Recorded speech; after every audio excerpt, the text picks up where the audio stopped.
भाजपा को क्या हक है किसी को चोर कहने का, जबकि उनसे बड़ी चोरी इस मुल्क में किसी ने नहीं की है। अडानी के जो इतने बड़े बड़े घोटाले सामने आ रहे हैं, जिसकी पार्लियामेंट में अगर हमारे सांसद बात करते हैं तो आप उनको जेल में डाल देते हो, अगर उनके खिलाफ कोई बोलने की कोशिश करता है तो उनके ऊपर आप केस चला देते हो। एक चौथी पास राजा समझता क्या अपने आप को, जो इस बुरी तरीके से सारी की सारी ऑपोजिशन को दबा देना चाहता है। राम मंदिर में जितना करोड़ों करोड़ों का करप्शन हुआ है, किस तरीके से जमीन को कितना महंगा खरीदा और बेचा गया है, वो तमाम करप्शन संजय सिंह जी ने एक्सपोज किया था। क्या हुआ उसका? 10 लाख के सूट पहनते हैं मोदी जी, 5 लाख का चश्मा पहनते हैं, उनकी एक पेन 2.5 लाख की है। मतलब आप सोचिए कि एक शख्स जो अपने आप को फकीर हूँ, झोला उठा के चल पड़ूंगा, इस तरह के बयान देते थे। आज उनसे ज्यादा अमीर प्रधानमंत्री शायद दुनिया में कोई नहीं होगा। केजरीवाल जी ने कहा था कि हम ठेकेदारी खत्म करेंगे, लेकिन सब जगह ठेकेदारी बढ़ गई है, चाहे डीटीसी हो, चाहे हेल्थ हो, चाहे और डिपार्टमेंट हो, चाहे एजुकेशन हो। कहीं आपने कम से कम आधा टर्म ऐसा है आम आदमी पार्टी का, वो हमारे नेताओं को जेल में रख के बर्बाद कर दिया, बावजूद उसके फौरन दूसरे उन पोर्टफोलियोज में मंत्रियों को रख दिया गया। जनता का काम नहीं रुका, जनता की जो पेंशन रुकी हुई थी वो वापस से चालू हो गई।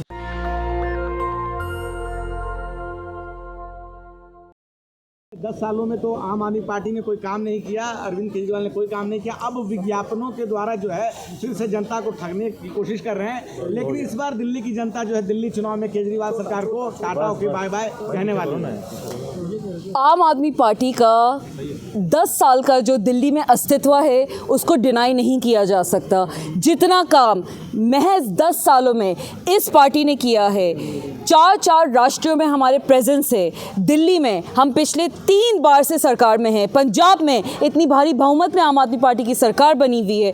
उसके अलावा गुजरात में हमारे 5 विधायक हैं, गोवा में 2 विधायक हैं और अभी हाल फिलहाल में डोडा में हमारा 1 विधायक बना है। तो ये कोई मामूली बात नहीं है। मध्य प्रदेश में हमारा महापौर है। तो इस तरह से देखा जाए 5-6 राज्यों में आम आदमी पार्टी की प्रेजेंस है। इतना जो वोटिंग परसेंटेज मिलता है और हर चुनाव में पिछले बार से ज़्यादा परसेंटेज मिलता है, वो कोई मजाक की बात नहीं है। एक ऐसी पार्टी जिसने जनता के हक की, हित की शुरू दिन से बात करी है, जनता के लिए अलग अलग तरीके से काम किए हैं, चाहे वो शिक्षा का मॉडल हो। दिल्ली में सारे के सारे तमाम ऐसे जो गवर्नमेंट स्कूल्स हैं वो प्राइवेट स्कूल से बेहतर कर दिए गए हैं। उसके अलावा मोहल्ला क्लिनिक की अगर बात करें, यूनाइटेड नेशंस तक ने इसको सराहा है। इवानिका ट्रम्प की जब बेटी आती हैं तो वो कहती हैं कि हमें दिल्ली का सरकारी स्कूल बताओ। वो भाजपा का स्कूल नहीं देखने जाती हैं। गुजरात या उत्तर प्रदेश में कोई भाजपा का स्कूल नहीं देखने जाती हैं। महिलाओं की बस राइड फ्री, बुजुर्गों को तीर्थ यात्रा फ्री और कहीं सारी ऐसी नीतियां हैं जो आम आदमी पार्टी, भारतीय जनता पार्टी उसको रेवड़ी बोलती थी ना। आम आदमी पार्टी ने कहा हाँ देते हम रेवड़ी, हम जनता के हक का पैसा, जनता का पैसा जनता को ही लौटाते हैं। तो देखा जाए तो आम आदमी पार्टी को तो लोगों को जितना ज़्यादा सराहना चाहिए उतना हो रहा है, उससे कहीं ज़्यादा हो रहा है। उम्मीद से ज़्यादा दिल्ली में आम आदमी पार्टी सीटें जीत के आती है, जनता के काम करके आती है, जनता के हक की बात करती है। कहीं कोई मसला हो आम आदमी पार्टी सबसे पहले खड़ी रहती है। चाहे वो किसानों का, आपको याद होगा प्रोटेस्ट की जब बात हो, आम आदमी पार्टी उनके साथ खड़ी हुई थी।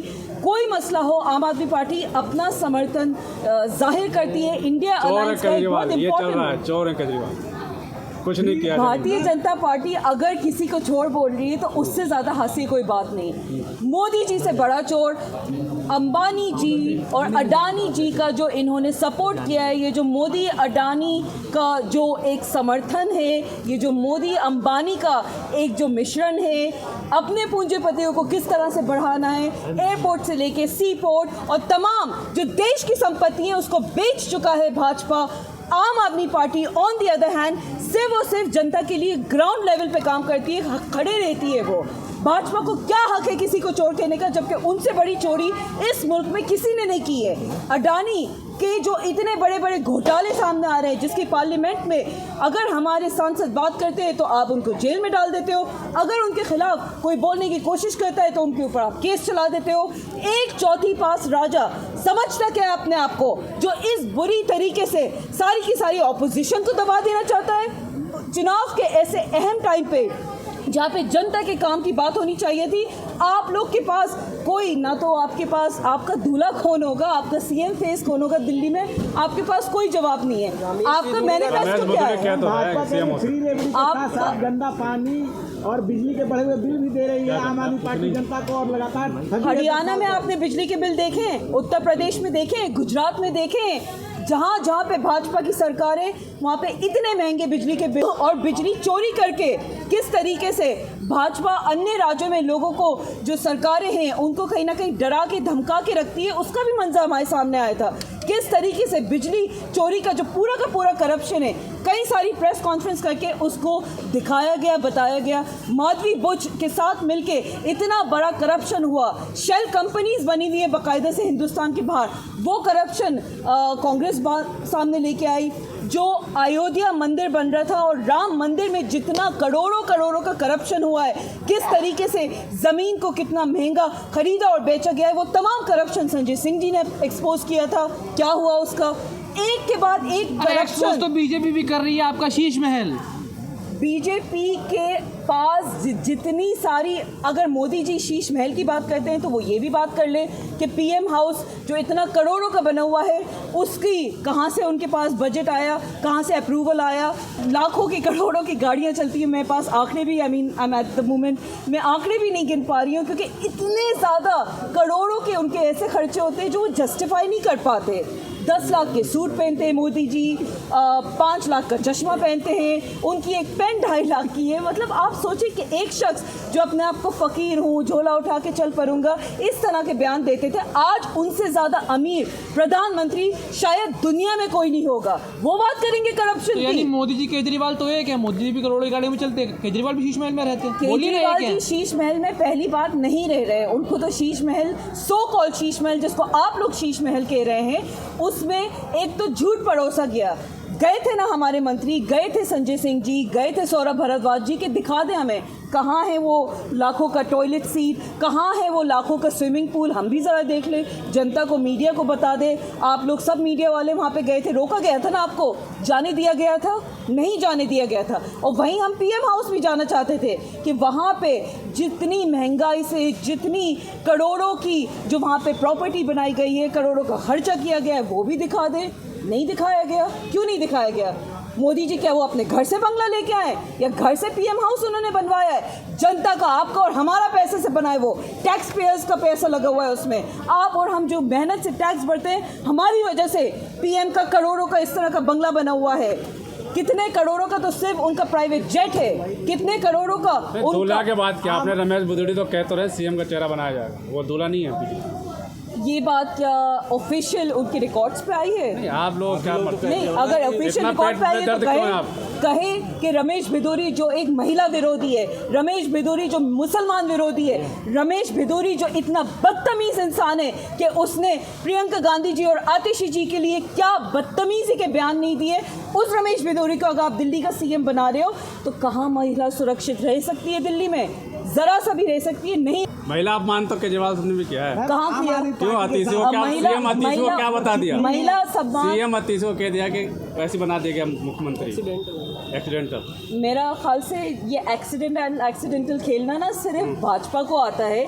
आतिशी जी के लिए उन्होंने उनके फादर तक को नहीं छोड़ा, उनके फादर के ऊपर तक बात ला दी। मतलब इतने बदतमीज़ हैं ये लोग, मुसलमानों को विरोध करना जानते हैं। दानिश अली जी के साथ आपको याद है इन्होंने कितने घटिया अल्फाज यूज़ किए थे, महिलाओं के लिए कितने घटिया अल्फाज यूज़ करते हैं। अगर वो सीएम फेस बनने वाले दिल्ली का, तो मेरा ख्याल से दिल्ली की जनता का काम आसान कर दिया उन्होंने बता के कि हम तो महिला विरोधी हैं, हम माइनॉरिटी विरोधी हैं, हम दलित विरोधी हैं, हम तमाम के तमाम ऐसे काम करेंगे जिसमें सिर्फ और सिर्फ हमारे पूंजीपतियों की जेब भरेगी, जनता का कोई काम नहीं करेंगे।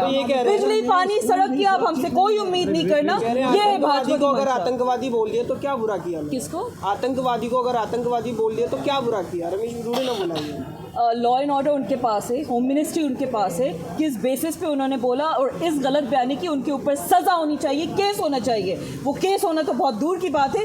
उनके, आपको याद है कि किस तरह से जब हरियाणा का चुनाव हो रहा था, कंगना रनावत जो इतनी ज़्यादा गैर जिम्मेदाराना बयान देती रहती हैं, उन तक को उन्हीं के पार्टी के सीनियर से कह दिया था कि आप चुप बैठिए, आप हमारा बहुत नुकसान कर रही हैं, आप मत बोलिए किसानों पे, क्योंकि आपके होने से हम हरियाणा ना हार जाएं।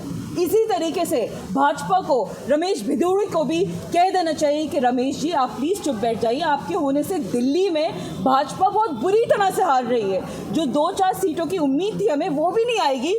दिल्ली में भारी बहुमत में आम आदमी पार्टी की सरकार बन रही है। आम आदमी पार्टी चौथी दफ़ा सरकार रिपीट करने जा रही है। अरविंद केजरीवाल जी फिर से दिल्ली के मुख्यमंत्री बनने जा रहे हैं और बीजेपी कितना ही जोर लगा ले, कितना ही कोशिश कर ले, इस हकीकत, इस सच्चाई को नहीं बदल सकती। स्कूल तो सुरक्षित है नहीं आम आदमी पार्टी के शासनकाल में, तो कैसे सरकार आएगी? ओपन चैलेंज है दिल्ली सरकार का कि किसी सरकारी स्कूल में आप जाके देख लें, किसी सरकारी स्कूल का आप दौरा कर लें, किसी सरकारी स्कूल की आप हालत देख लें, आपको सिर्फ और सिर्फ अच्छी व्यवस्था मिलेगी, अच्छी शिक्षा मिलेगी। ये नेगेटिव प्रोपोगेंडा आम आदमी पार्टी के खिलाफ तो भाजपा शुरू से करती आ रही है, कोई इसमें हैरत अंगेज बात नहीं है, कोई नई बात नहीं है। सच का सामना नहीं कर पा रहे आप, सच का सामना भाजपा नहीं कर पा अखबारों के रही। जरिए दिखाने का काम जैसे भाजपा करती वही काम आप कर रहे हैं। भाजपा जो काम करती, अगर हम करते तो हमारे पास भाजपा जितने पैसे होते, हमारे पास भाजपा जितनी एजेंसीज होती, घोटाला किया ना सर, आप घोटाला कमाया पैसा आपने, कोर्ट्स, जजेस, तमाम चीज़ें हमारे पास होती। शराब घोटाला में कमाया तो है पैसे, वही लगा रहे हैं चुनाव प्रूफ में। हो, हमारा संविधान कहता है innocent until proven guilty. Guilty साबित हुआ नहीं है, ट्रायल आप चला नहीं रहे हैं। 2-2 साल से हमारे लीडर्स को, नेशनल लीडर्स को बंद करके रखा हुआ था आपने। किसके खिलाफ साबित हुई? मनी ट्रेल इस्टेब्लिश करके बताइए, साबित करके बताइए कि घोटाला हुआ है। आपके कहने से घोटाला घोटाला घोटाला नहीं हो जाता है, जबकि दूसरी हो, चाहे कांग्रेस पार्टी हो, चाहे आम आदमी पार्टी हो, चाहे समाजवादी पार्टी हो, तमाम ऐसे अपोजिशन लीडर्स हैं जिन्होंने भाजपा के खिलाफ time and again cases proof करके बताया कि कहाँ कहाँ घोटाला हुआ है, लेकिन उसमें कहीं कोई एक्शन नहीं लिया गया, कहीं कोई बात नहीं रखी गई, कहीं उस चीज़ की तुलना मीडिया ने भी नहीं करी, क्योंकि मेन स्ट्रीम मीडिया कहीं ना कहीं हम सब जानते हैं कि गोदी मीडिया बना हुआ है, बिका हुआ है, सच्चाई और हक की बात नहीं करेगा। राहुल गांधी ने आप लोग का लंदन पेरिस उजागर किया ना, देखिए उनके चैनल पे दिखा रहे हैं, ये है लंदन पेरिस, नाले दिखा रहे हैं, सफाई नहीं है दिल्ली में। देखिए, राहुल गांधी जी एक बहुत ही सीरियस नेता हैं, लीडर ऑफ ऑपोजिशन है। इंडिया अलायंस होने के नाते हम सब उनकी बखूबी इज्जत करते हैं, उनकी बातों को सर आंखों पे भी रखते हैं, लेकिन कहीं ना कहीं दिल्ली में आम आदमी पार्टी का अस्तित्व इतना स्ट्रॉन्ग है कि हमें ममता दीदी ने भी सपोर्ट दिया है, हमें अखिलेश भैया ने प्रचार का सपोर्ट हमारी दिया पार्टी है। बस प्रचार का हमारी। रोहिंग्या को फंसा के दिल्ली का चुनाव जीतना चाहते हैं भाजपा। अच्छा, मुझे एक बात बताइए, रोहिंग्या दिल्ली में कौन से रास्ते से आते हैं? दिल्ली बांग्लादेश बॉर्डर पे लगता है क्या? या बांग्लादेश के बॉर्डर पे कहीं पे अगर दिल्ली का कोई इस तरह से सुरंग निकल रही हो, रास्ता निकल रहा हो, तो आप बोल दीजिए कि हम लेके आते हैं। लॉ एंड ऑर्डर किसके पास? भाजपा के पास। सिक्योरिटी किसके पास? भाजपा के पास। तो अगर रोहिंग्या दिल्ली आ रहे हैं तो इसमें तो फेलियर भाजपा की सिक्योरिटी का है, क्योंकि लॉ एंड ऑर्डर और सिक्योरिटी भाजपा के अंडर आती है। लॉ एंड ऑर्डर और सिक्योरिटी जो होम मिनिस्ट्री है उसके अंडर आती है। अमित शाह जी से ये सवाल पूछना चाहिए कि ये रोहिंग्या कैसे आके बसाए गए। और आपको याद होगा कि मोदी जी, अमित शाह जी, इन लोग ने फेवर में बोला था। आपको याद होगा किसी ज़माने में बोला था इन्होंने कि हमें बसाना है, हमें रोहिंग्यास की मदद करना है। और आज आपको लगता है कि वही रोहिंग्यास अगर वोट बैंक बन चुके हैं तो केजरीवाल जी पे बोल दो कि वो लेके आ रहे हैं। अरे केजरीवाल जी के पास दिल्ली की लॉ एंड ऑर्डर सिक्योरिटी नहीं है। साहब ने कहा था कि 10 सालों में सिंगापुर बना देंगे, दिल्ली को झीलों का शहर बना के रख दिया है, क्या कहना? दिल्ली में काम नहीं हुआ, दिल्ली में शिक्षा, सड़क, पानी, बिजली का काम नहीं हुआ। एक राज्य है जो 200 यूनिट बिजली फ्री देता है, एक राज्य है जो 200 यूनिट के बाद जब बिजली का बिल आता है वो भी सब्सिडाइज रेट्स पे आता है, एक राज्य है जहाँ पे सड़क भी बनती है, जहाँ पे लोगों को फ्री शिक्षा, स्वास्थ्य मिलता है। मोहल्ला क्लिनिक में ज़रा के कदम पे एक मोहल्ला क्लिनिक आपको मिल जाएगा जहाँ पे फ्री का इलाज हो रहा होता है, फ्री का टेस्ट हो रहा होता है, फ्री की दवाएं मिल रही होती हैं। महिलाओं की बस राइड फ्री के ये जो सपना था ये कब से हकीकत में तब्दील होकर लोगों के सामने है। जनता क्यों आम आदमी पार्टी को वोट नहीं देगी? मोहल्ला क्लिनिक में पैरासीटामॉल की सिर्फ गोलियां मिलती हैं, और आप जो बसों की बात कर रहे हैं, जो उसमें पायलट थे वो सड़कों पे संघर्ष कर रहे हैं। देखिए, आप एजुकेशन की बात कर रही हैं, तीसरा सवाल है तो जो एजुकेशन में जो शिक्षक थे वो भी सड़कों पे संघर्ष कर रहे हैं। एजुकेशन का जहाँ तक सवाल है, आपने कभी, आपको मौका लगा यूपी के स्कूल्स देखने का, गुजरात के स्कूल्स देखने का? आपको याद होगा जब ट्रंप आ रहे थे तो बाकायदे से एक फेक स्कूल बना के बता दिया गया कि नहीं हमारे यहाँ भी स्कूल्स है।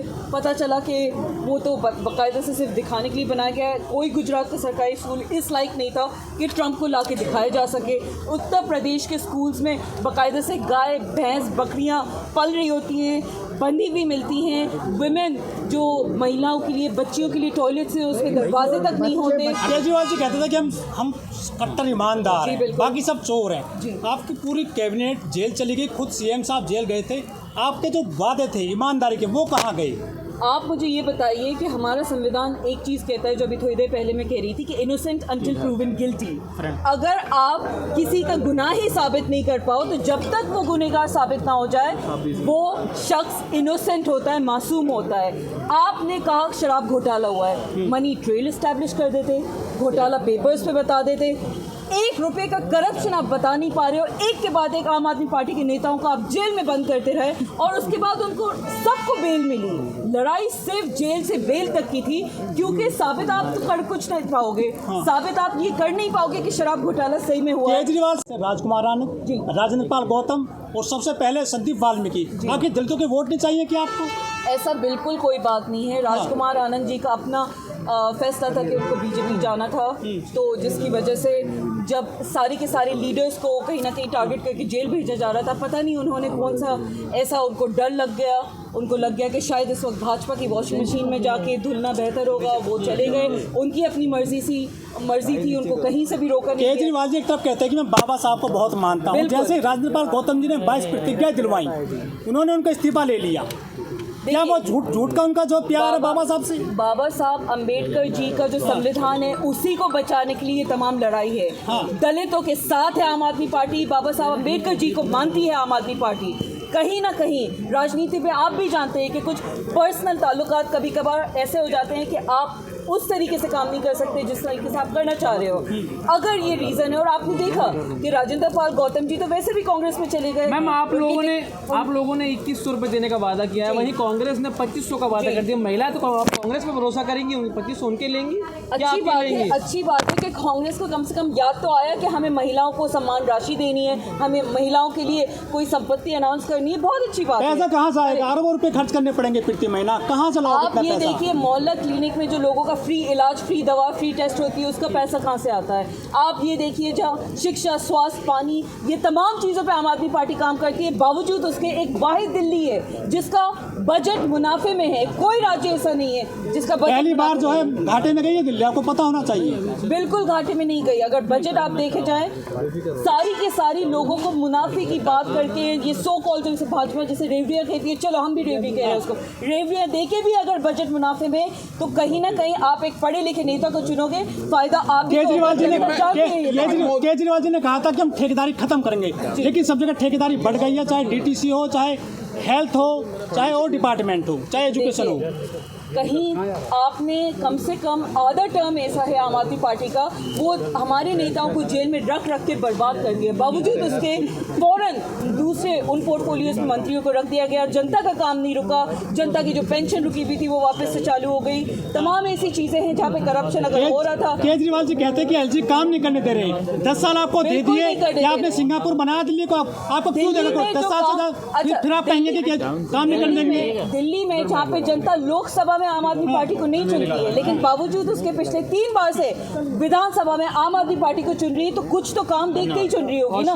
कुछ तो किसी विरोध कर चुकी है, आरक्षण खत्म हो जाना चाहिए, तो आपको दलित वोट क्यों दोगे? 16% दलितों की आबादी है दिल्ली के अंदर। दलितों के लिए जितना काम आम आदमी पार्टी ने, अरविंद केजरीवाल जी ने किया है, किसी और पार्टी ने नहीं किया है। ये एक ऐसी पार्टी है जो दलितों के लिए हमेशा खड़ी रही है और आगे तक भी खड़ी रहेगी। तो अगर आम आदमी पार्टी दलितों का वोट ले रही है, और जिस तरीके से भाजपा दलित विरोधी पार्टी है, किस तरीके से बाबा साहब अम्बेडकर जी का अपमान किया गया है, कहीं दफा संविधान में अपमान किया गया है, उसकी भी हम बात कर लें। और आम आदमी पार्टी दिल्ली में सरकार बना रही है। अरविंद केजरीवाल जी एक बार फिर दिल्ली के मुख्यमंत्री, लोकप्रिय मुख्यमंत्री बन के आ रहे हैं। इस हकीकत को भाजपा नहीं बदल सकती। लेकिन मोदी जी कह रहे हैं ना कि दिल्ली में अच्छे दिन आने वाले, भाजपा को वोट दीजिए आप। अच्छे दिन गुजरात में आ गए, अच्छे दिन हरियाणा में आ गए, उत्तर प्रदेश में आ गए। कौन सा ऐसा राज्य है जहाँ पे भाजपा की वजह से अच्छे दिन आ गए? लोगों का सिर्फ और सिर्फ बद से बदतर हालात हो रहा है। इन्फ्लेशन कहाँ से कहाँ चला गया है, बेरोजगारी, महंगाई कहाँ से कहाँ चली गई है, दाम दूध, पेट्रोल और बेसिक संपत्तियों के दाल चावल के किस कदर बढ़ चुके हैं उस पर बात कर ले। आज युवाओं के पास रोजगार नहीं है, महिला कहीं पे सुरक्षित नहीं है। इतने सारी जो रुपये का जो वैल्यू है, डॉलर का जो वैल्यू रुपये के अगेंस्ट वो किस कदर डॉलर बढ़ चुका है, ये तमाम चीज़ें फॉरेन स्तर पे किस कदर, कोई भी इंडेक्स हम ले लें, फ्रीडम प्रेस इंडेक्स ले लें, हिंदुस्तान कितने पोजीशंस नीचे गिर चुका है, हैप्पीनेस इंडेक्स ले लें, गिर चुका है। कहीं कोई इंडेक्स पे हिंदुस्तान आगे नहीं बढ़ रहा है। तो आप किस विश्व गुरु की विश्व इस तरह से भारत को सपोर्ट करने की बात करते हो, जबकि भारत सिर्फ और सिर्फ आपकी बेईमानी की वजह से, आपके करप्शन की वजह से बद से बदतर हो रहा है, बर्बाद से बर्बाद हो रहा है। और जब तक मोदी जी अडानी और अंबानी टाइप के लोगों का सपोर्ट करते रहेंगे तब तक हिंदुस्तान ना कभी आगे बढ़ सकता है, ना हिंदुस्तान का विकास हो सकता है। मोदी जी ने अपने भाषण में बोला आम आदमी पार्टी ये आपदा है दिल्ली के लिए। भारतीय जनता पार्टी तो अपनी जबान को कहीं भी इस तरीके से चला देती है जहाँ पे लोगों का दिल भी दुखता है, जिसका कोई बेसिस नहीं होता है, जिसका कहीं पे कोई काउंटर उनको लगता है नहीं होगा, क्योंकि संविधान को किस तरीके से मिसयूज़ करते हैं, कॉन्स्टिट्यूशनल पोजीशंस को किस तरीके से मिसयूज़ करते हैं, ये कोई भाजपा से सीखे। नेशनल दस्तक की आपसे गुजारिश है कि अगर इसको बचाना चाहते हैं तो नेशनल दस्तक को सब्सक्राइब करने के लिए रेड कलर के सब्सक्राइब बटन को दबाएं, फिर बेल आइकन की घंटी दबाएं। नेशनल दस्तक को बचाने के लिए बहुत जरूरी है कि हर खबर को शेयर करें, लाइक करें, कमेंट जरूर करें।